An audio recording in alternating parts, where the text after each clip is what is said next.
texto bem curto. 2 Samuel, bem logo depois de 1 Samuel. Para quem não achou aí, todos acharam? Amém? 2 Samuel 12, o 20 diz assim: Então Davi levantou-se do chão, lavou-se, perfumou-se e trocou de roupa. Depois entrou no santuário do Senhor e o adorou. E voltando ao palácio, pediu que lhe preparassem uma refeição e logo comeu. 21. Seus conselheiros lhe perguntaram: por que ages assim?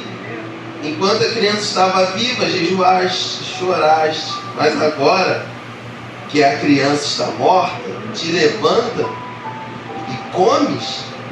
Ele respondeu: enquanto a criança ainda estava viva, jejuei, chorei. Eu pensava: quem sabe, talvez o Senhor tenha misericórdia de mim e deixe a criança viver. Mas agora que ela morreu, por que deveria jejuar? Poderia eu trazer de volta à vida? Eu irei até ela, mas ela não voltará para mim. Podem se assentar.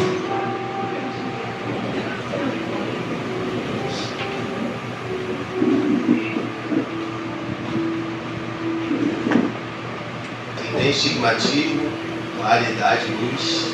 Não, a gente vê tudo distorcido, né?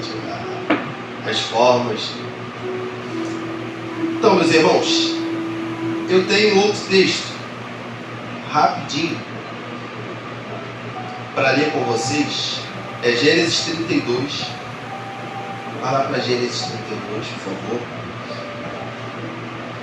Verso 24.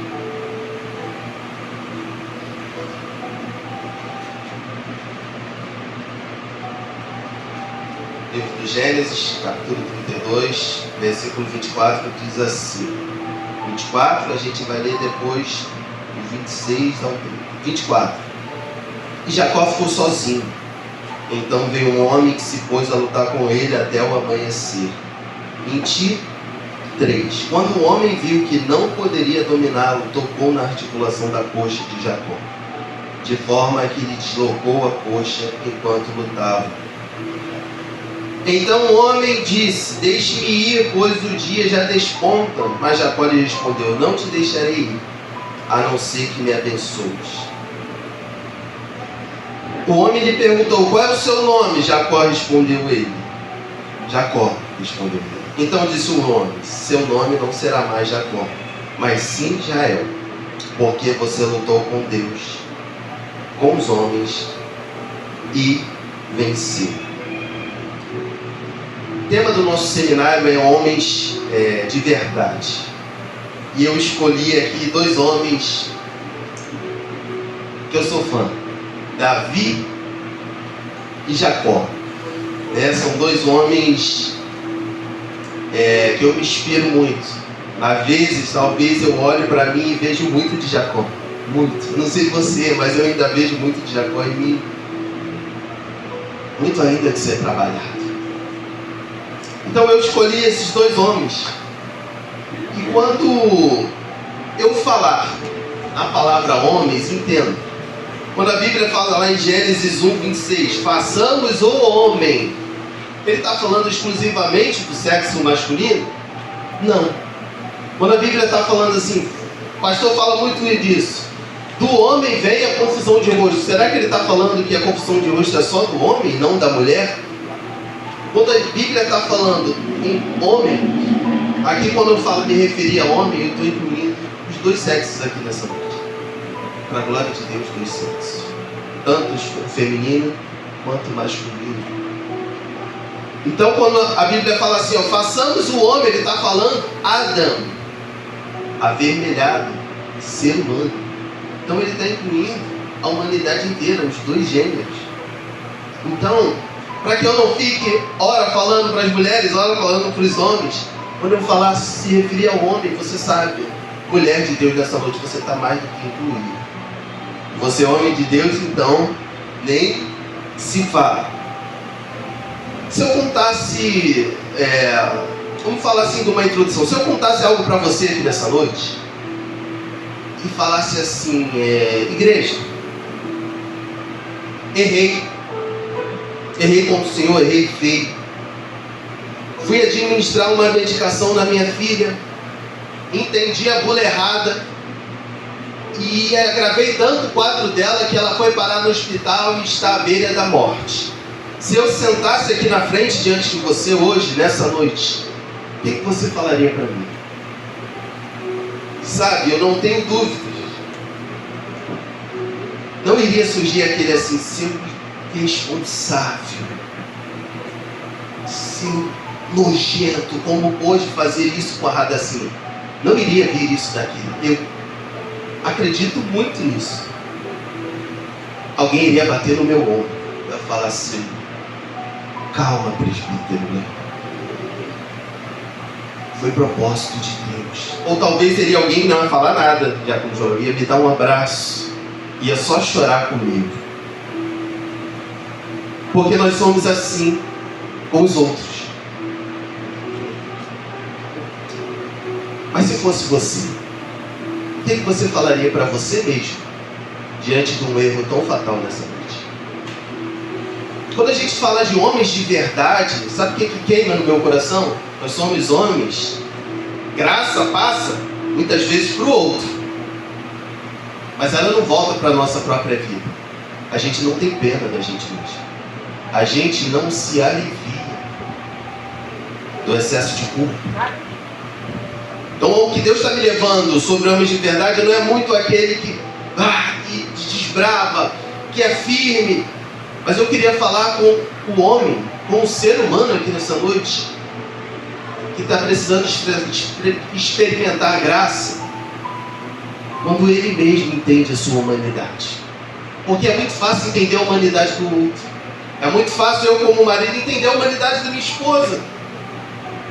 As bobeiras, é muito fácil dar a outra face. Tem gente que tem dificuldade demais de dar a outra face. Mas se preserva tranquilo. Para fora não, mas para ela está sempre: não, eu estou com a razão. Mas tem outros tipos de pessoas aqui nessa noite que relevam tudo, só não relevam os seus próprios erros. Só não se resolve com isso diante do Senhor. É com esse tipo de pessoa, homens de verdade, que eu quero falar nessa noite. E aí eu escolhi 2 homens. Quer ver? Se a gente fosse usar um exemplo aqui, falar assim, um homem de verdade, ia queimar no teu coração, você ia lançar aí, ó, Josué e Caleb. Caleb com 35 anos, está reivindicando a herança dele, e isso é homem de verdade. Elias mandou descer fogo do céu. Esse é o cabra bom. Esse é o ser humano, é de verdade. Talvez você escolheria, mas eu quero saber, até o final, vamos ver se a gente continua com essa direção. Quando o pastor falou homens, eu fui pesquisar. Homem quer dizer Adão, humano, é avermelhado, porque a gente sabe de onde veio, do pó da terra, e Deus sopra o seu próprio espírito em nossos narinas. No grego, verdade quer dizer aletheia. Sabe o que é aletheia no grego? É não oculto. Lá para aquela brincadeirinha de pique-esconde, né? Que você, a máxima do pique-esconde é não ser achado, é se esconder da melhor maneira.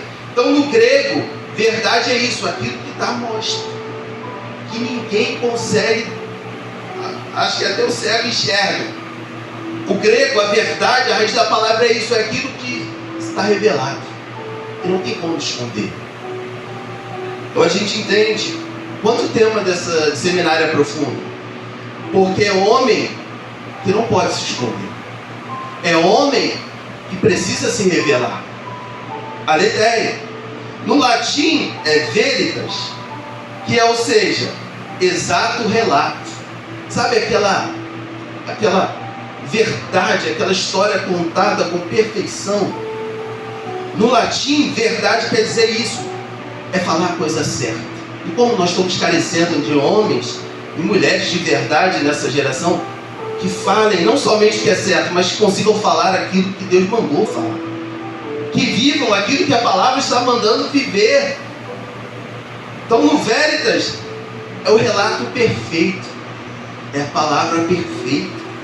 No hebraico é emuná, confiança, cumprir. Tá como o povo hebreu entendia a verdade? Aquele que cumpria o que falava, aquele que confiava, aquele que era digno de confiança.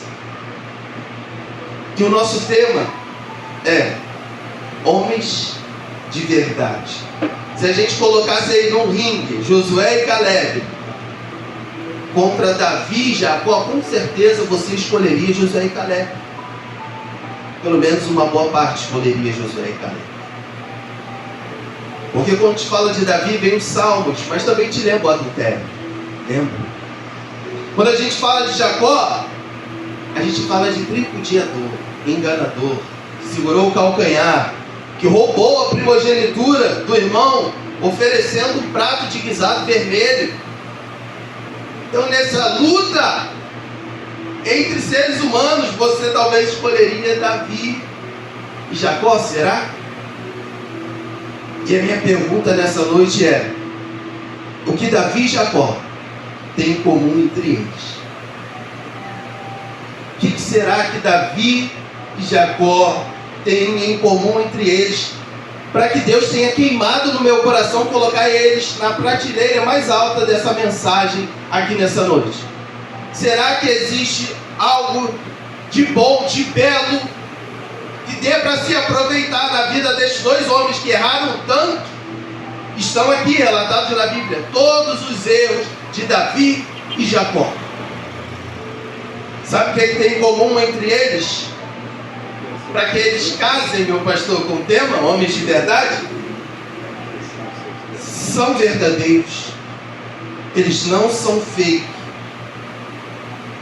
do que diz as suas misérias. Quando o assunto é miséria, quando o assunto é a limitação da sua carne, quando o assunto é defeitos, não tem outros mais de verdade quanto a Davi e a Jacó. Eu vou te mostrar que é verdade. Não tem máscara com Davi e com Jacó.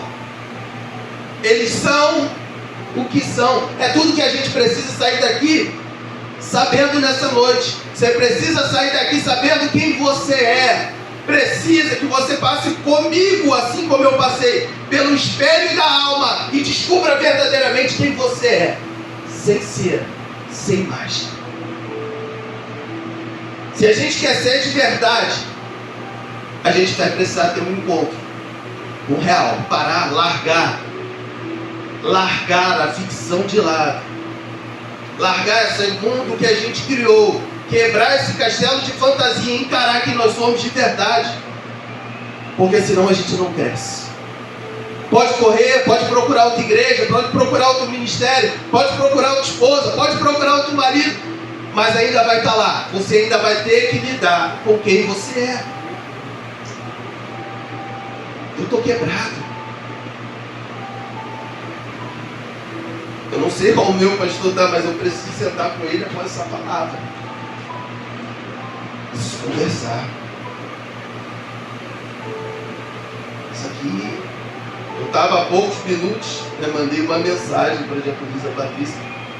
Sabe, talvez você peça para mim para usar a juventude. Léo, dançar, mas talvez quem aqui tem usado o ministério de intercessão?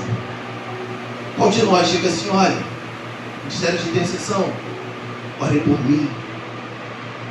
Está pegando. A gente precisa aprender a ser crente, de verdade. De verdade. Com todo o temor eu falo isso nessa noite. E sabe qual é o problema? Meu irmão Maria José, nós somos o contrário. Que Davi e Jacó. Mas a gente desce além, Jacó. A gente desce além, Davi. Como pôde ficar tanto tempo insensível depois do adultério? Se Natan não vem e ele confronta Davi, estava daquele jeito. Como pôde Davi, Jacó ser daquela forma? E nós somos ao contrário deles. Talvez eles sejam mais verdade do que muitos de nós. Esse é que é o problema.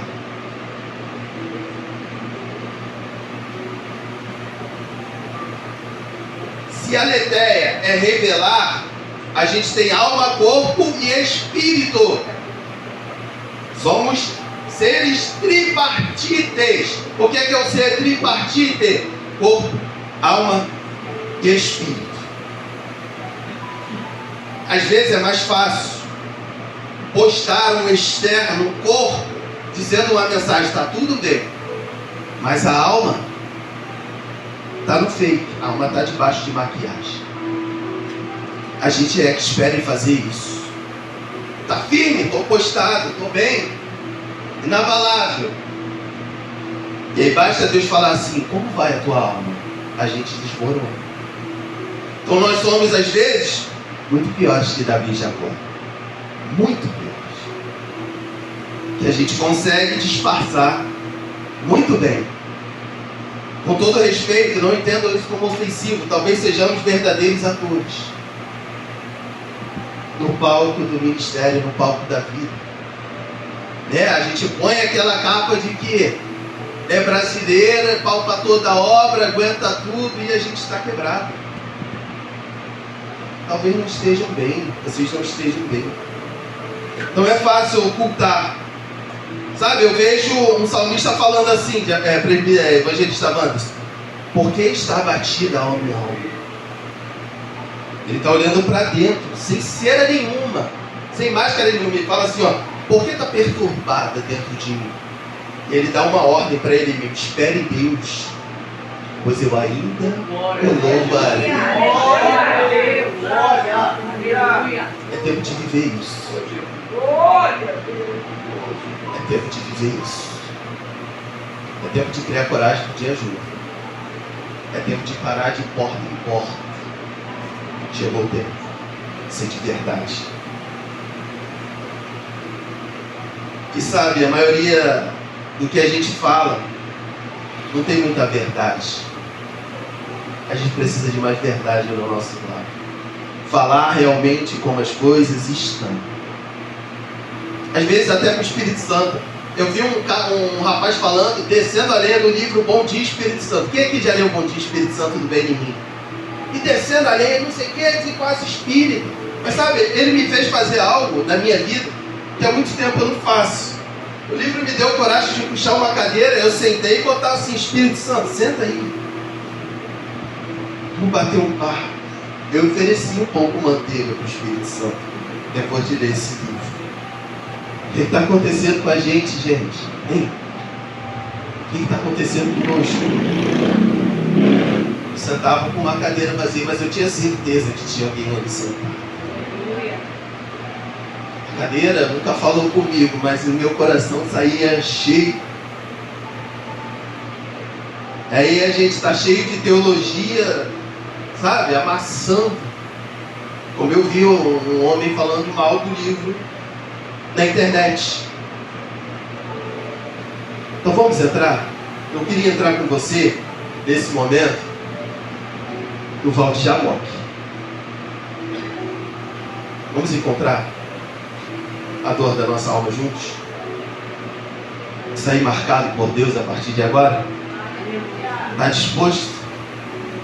Porque eu em casa estava com medo. Está disposto a entrar comigo? Mas antes, eu quero te dar um motivo porque eu escolhi Davi. A história que eu li é Davi, o filho morre. Ele chora, pede, os criados estão preocupados. Mas depois que ele sabe que morreu, ele se levanta, se barbeia, se perfume e vai comer. Todo mundo, meu Deus, que é isso? E a palavra vai dizer, Davi levantou-se. Quem é de fato, ainda que tenha caído, ainda que não esteja bem, um dia se levanta. Essa é a certeza que eu tenho no meu coração. Um dia se levanta. Se Deus tem algo na vida de alguém dos nossos, em nosso coração, algum propósito, alguma promessa, um dia a gente levanta. Eu creio nisso. Então foi um dos motivos que me fez escolher Davi. Porque talvez se fôssemos nós no lugar de Davi, estaríamos em crise existencial até hoje. porque causamos um estrago horrível e a gente não se levantaria e nem permitiria a graça nos restaurar. Mas Davi é de verdade. Davi é o que é hoje porque permitiu que a graça vasculhasse e trabalhasse toda a sua vida. É o que a gente precisa nessa noite. Mas vamos lá. Gênesis 32, vamos para o Jacó. Sabe, a partir do versículo 24, Gênesis 32 vai ser muito clara a mensagem de Deus para a gente. E Jacó ficou sozinho. É a mensagem de Deus. O caminho de Jacó para se tornar um homem de verdade, o caminho que você precisa para se tornar um homem, uma mulher de verdade, às vezes vai passar pelo processo da solidão. Às vezes é por isso que Deus está permitindo algumas dores na nossa vida. Porque só sozinho Ele consegue te vencer e fazer aquilo que Ele tem na tua história. E às vezes tem muitos de nós atrapalhando aquilo que Deus quer fazer porque não entende que é tempo de ficar sozinho ou sozinho. E aí a gente não espera o tempo de Deus. É na solidão que Jacó vai ter que olhar para o espelho e ver quem de fato ele é. Não é na roda de amigos, cheio de gente, não. Ele vai se deparar com a verdade, não. É sozinho. É sozinho. Porque a história diz o seguinte: ele ainda é muito Jacó, porque ele faz estratagemas. Eu vou mandar os servos, depois eu vou mandar tantos presentes, eu vou fazer isso. Aí ele ora, não, depois eu vou fazer aquilo. E por fim, ele manda todo mundo. E ele fica no acampamento e vai até o val. Então, no momento que ele está sozinho, vai acontecer algo e eu quero te fazer uma pergunta. Quem é que lutou com o anjo? Responde para mim. Quem foi? Quem lutou com o anjo? Quem tomou a iniciativa para lutar com o anjo? Não foi. Não foi Jacó. Vamos para a palavra. Gênesis 32, 24, diz assim: e Jacó ficou sozinho, presta atenção no texto, na tua versão.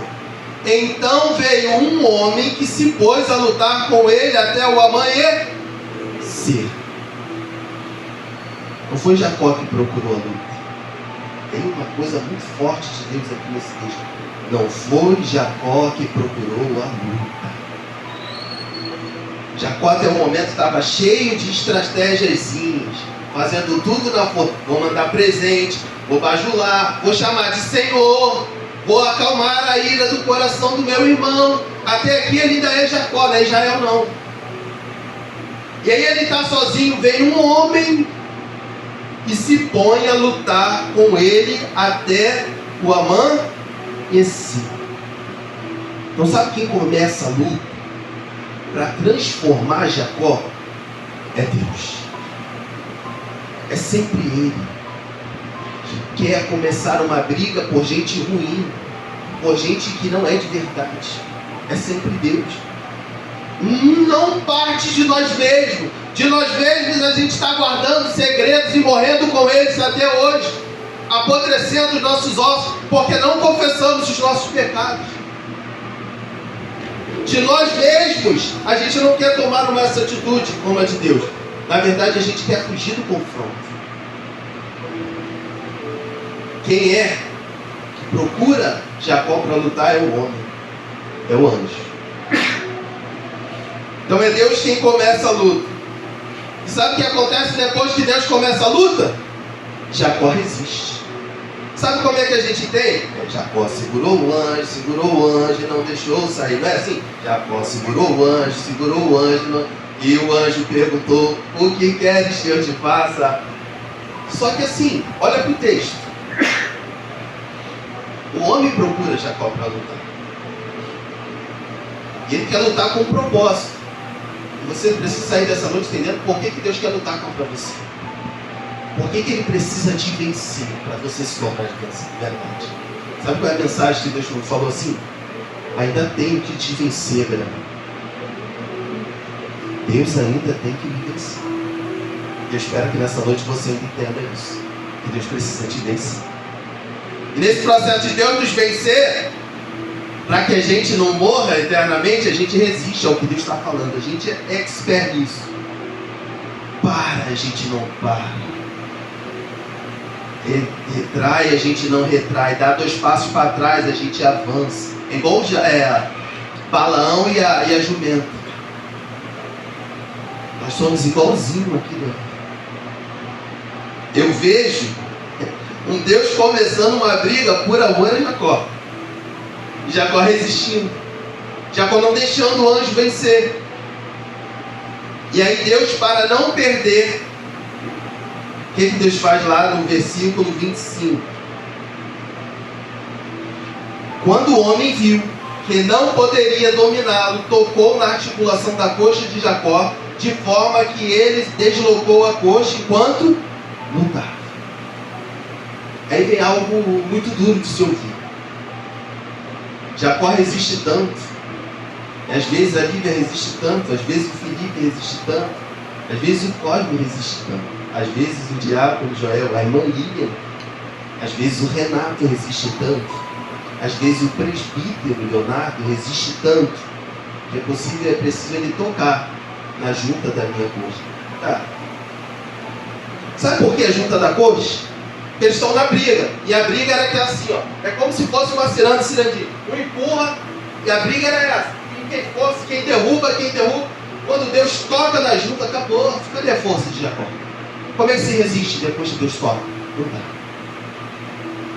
Como é que podemos resistir uma vez que o Senhor nos toca? Eu estava com tanto medo de pregar isso. Eu não tenho mais para onde correr. Dá para voltar para trás. Se eu fosse tirar por segunda e terça, talvez eu não pregaria hoje. Mas eu aprendi com o meu pastor que a gente prega porque crê, não pelo que sente. É pelo que eu creio que eu estou aqui. É pelo que eu estou sentindo. É uma batalha absurda. Absurda. Tem 5 coisas essa semana. Absurdo. Estou aqui. Não capa? Não. Eu creio em Deus, Ele é minha única esperança. Sabe? Crendo que assim, por mais que dor, decidi deixar Ele tocar. É melhor Ele do que Satanás. É melhor Ele. Entenda isso nessa noite, é melhor Ele. Sabe? Porque depois que Ele marca Jacó, Ele muda o nome. Eu vou falar uma frase. Depois a Julinha está gravando, se quiserem escrever. Nada disso aqui é uau. Isso aqui é fruto de oração, confronto de Deus e estudo. Tá? Comentário bíblico, palavra. Então no meu comentário estava escrito assim, no livro que eu tenho. O Senhor não pode abençoar plenamente um homem enquanto não o tiver vencido. Deus nunca vai me abençoar plenamente. Deus nunca vai te abençoar plenamente enquanto Ele não te vencer. Sabe por que Jacó se tornou Israel? Porque foi vencido. Sabe por que evangelista Vandes não é quem mais ele era? Eu não conheço. Largaram por aí e Deus venceu ele. Disparou ele. Porque eu não sou jovem promíscuo do que era antes, porque Deus me venceu. Só que ainda tem mais coisas para vencer. Então, gente, caminhando quase para o nosso final, Deus precisa vencer o teu coração. Sabe? Para de resistir. Conselho. Para de resistir. Sejamos homens e mulheres de verdade.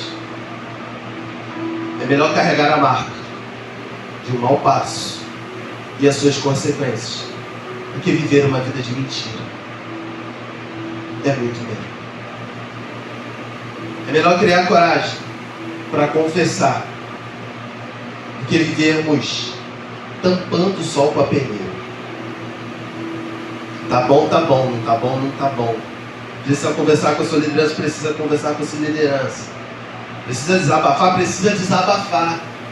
Não é se afastar da igreja. Se você precisa desabafar, é aí que você tem que se aproximar. Quebrar a resistência. Ou a gente quebra a resistência e deixa Deus vencer, e deixa Ele te plantar nesse lugar, ou nós não seremos abençoados em lugar nenhum. Essa aqui é a verdade. Temos que parar de correr. Já deu tempo, meus irmãos. Sabe, quando é que Deus salva Jacó? Assim, o ponto crucial